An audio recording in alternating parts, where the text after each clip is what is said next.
baby, yeah. Come on, baby, yeah.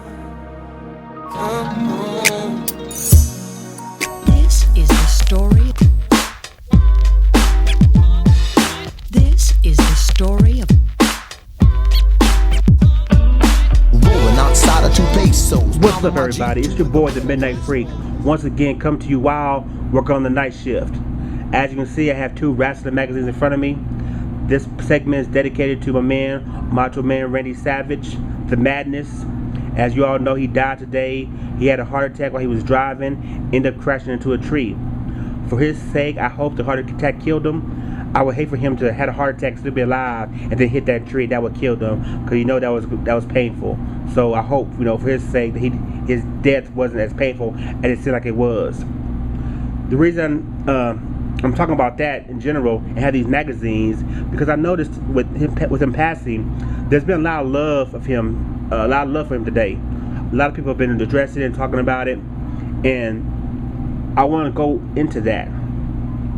What we have here is the current champ, John Cena, and the other champ of SmackDown, Randy Orton. They're probably the 2 most popular wrestlers currently in the wrestling biz. And you know what? If these guys die tragically anytime soon, I really don't think it'd be as big as the Macho Man just passing today.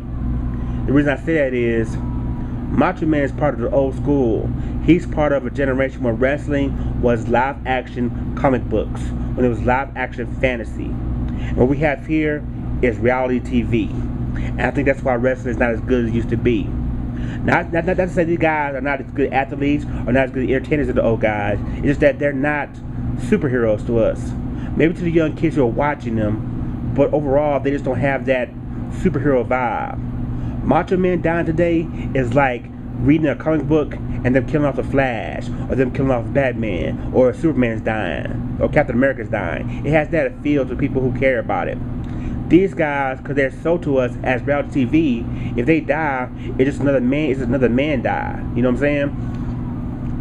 And I think that's the aspect that everybody need to keep, no matter what genre, no matter what business you're in.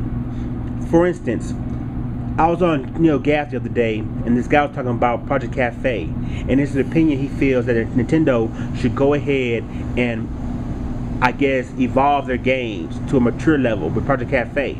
What he mean is, for example, some of Sony's first-party companies or second-party companies, they made certain games a certain way during the PS1, PS2 era, and then the PS3 era, they totally evolved into a more mature content. For example, Jack and Daxter, Sly Cooper, those 2 guys who made those games brought us Infamous and Uncharted. You see, they made one genre, one type of game, and then advanced it to a whole nother level, but made it more mature, made it more realistic. I'm not gonna sit here and say those games are not good. I never played them. I'm not gonna speak on that. But I will say this: when you take certain things like video games, and the more realistic you make it, I believe they lose something. Even with wrestling, you take wrestling that's supposed to be fantasy, supposed to be superhero action, and try to make it realistic, it loses the main thing that made it special. The fantasy part, the daydream part, the part that kids and even adults, they fall in love with. If you're playing Uncharted and you're enjoying the game for what it is, after you play it, do you really sit down and think about what Drake's gonna do next? Do you really sit down and think, man, I can't wait to see the Drake go to Africa. I can't wait to see Drake go to China.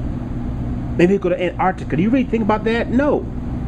That's realistic stuff. You can read in that books now. If you care about it so much. That game is not gonna make you interested in that realistic world. But if you're playing a Mario game and you play, Mario 2, Mario 3, Mario World, and New Super Mario Bros. Wii, and Galaxy, after you play those games, because it's so fantasy oriented, when you're done, you're wondering, where can Mario go next? Mario Universe? Or maybe back in time. You see what I'm saying? It's that fantasy aspect. When I think of wrestling, old school wrestling, Hulk Hogan and Macho Man Randy Savage and all those guys, Andre the Giant, they seem like superhero characters. And so when they were about to fight and wrestle, in my mind as a young kid, I wondered who would really win. Because you have Hulkamania. He's the strongest, most powerful guy in the world. He hit you with that leg drop, it's over. Then the Macho Man, the madness, the elbow drop. You know, he flew in the sky.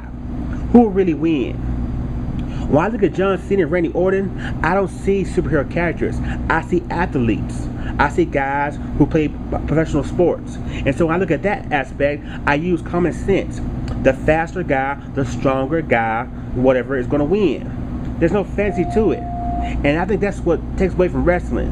When you see someone like The Miz, and you look at him and compare him to John Cena, do you really think The Miz can whoop John Cena? Hell no, he's not as strong.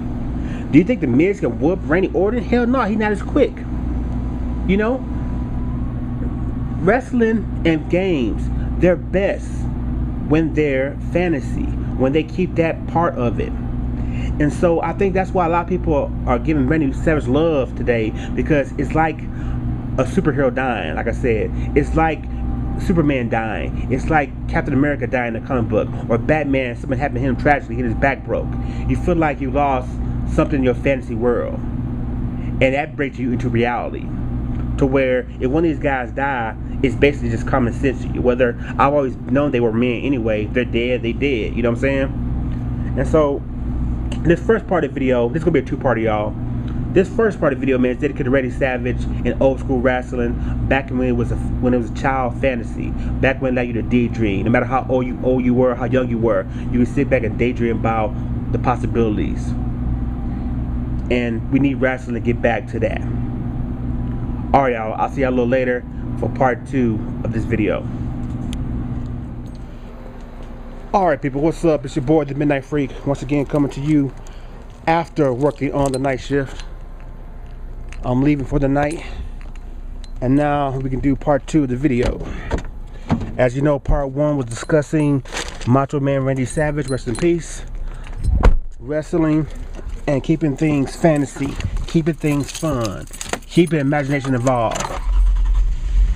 Well, the second part of this video, I want to talk about the end of the world. As you know, supposedly tomorrow, according to some people, I'm not quite sure who or whatever, I just found out about myself earlier this afternoon about tomorrow supposed to be the end of the world, according to something. I'm not quite sure what. And even though I personally don't really believe it, just for a topic, just for something to talk about, discussion, let's have a little game. If the world actually gonna end tomorrow, gaming related, what would be the last thing you do? Okay, now it has to be gaming related, and it has to be something that you actually do by tomorrow. Remember, the world's gonna end. So if you said, let's say you want to go to E3, you can't do that because the world's gonna end before E3 happens. So it has to be something you can do tomorrow before the world ends. That's gaming related. I sat back and thought about it, and I came up with like 5 things I think I would want to do game related. You know, and depending on the situation, I have 5 things you go through and do game related before the world ended. Number 5, it would be something old school, something I did back home when I lived in my hometown. Me and my homeboys, some of my close friends, we used to go on one of our homeboys' house and play Naruto, Gekko Ninja Tyson for the GameCube or Wii. We would sit up, play like 5-6 hours, 4-player. You know, teams, individual, whatever. We played like all evening, all night long. It was a good time. The next 4 are all family related, but it's about playing the games, and it's about playing the games old school, what I used to when I was young. I have two cousins, one older and one younger. And when I was younger, during the early 90s, we gamed a lot and we gamed hard. Number 4 would probably be us being on my cousin's house playing something on the N64. Either WrestleMania, either WCW Revenge for the N64, GoldenEye, Star Fox 64 multiplayer, or Mario Kart. One of those. We'll be playing down in N64. Number three would be us playing Street Fighter 2 or Super Street Fighter 2 for the Super Nintendo. When that game first came out, Super Nintendo back in the day, man, we spent hours playing that. Just us three. Hours, taking turns. Winner stays on the stick. We put in mad hours on that, man. And I got my tail whooped a lot of times, but it was fun. Number two would be something we used to do a long time ago, and it was a tradition. Every year, twice a year, we would play a full season of Tecmo Super Bowl for the SNES. We would get our teams out of Buffalo Bills. My one cousin was the Houston Oilers, and my other cousin was the Dallas Cowboys. And we would all play the full season, play a season mode, all 16 games, and the playoffs. We play our head-to-head matchups, and then we were allowed to pick 5 games on each schedule that we play head-to-head. So mostly it was us playing against the computer, and then we would pick the best teams to play against each other head-to-head. And it was all about getting stats, and eventually, one of us would make it to the Super Bowl and win it. Good times. And finally, the last thing I would do, game-related, is back with my cousins, but this is a single-player experience. For many years, during that same time, every year, it kind of depended on what was going on, either the weather or just when the time felt right. Me and my older cousin, we would always play this one game all the way through. One would play it, the other would watch. And the reason we did it was because the game was an excellent game. But the game had, in my opinion, to this day, probably the greatest video game soundtrack of all time. We would sit back and play, and while the other person watched, Super Castlevania 4 for the Super Nintendo. Play it one time all the way through, each year. And we did it because the game was fun. It was a great game, but the soundtrack was awesome.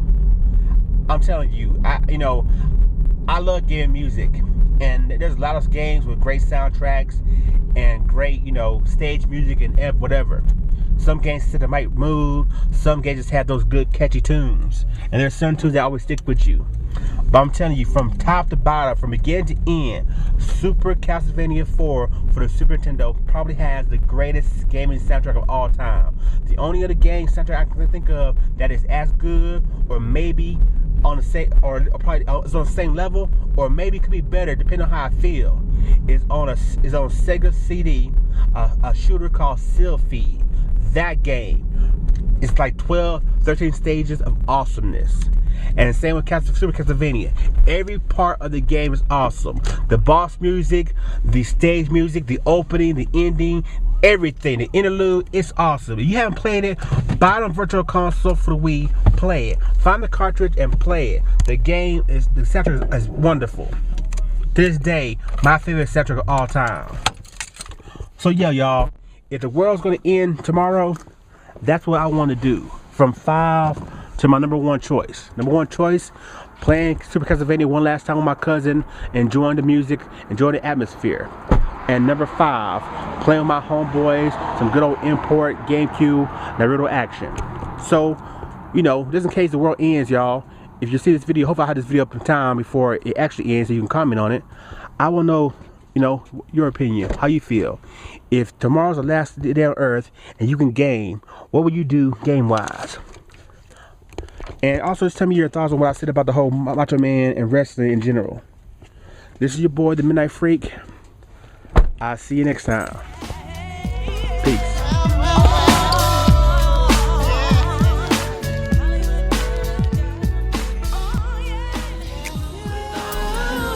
All night long, yeah. Baby girl, it's me and you on the floor.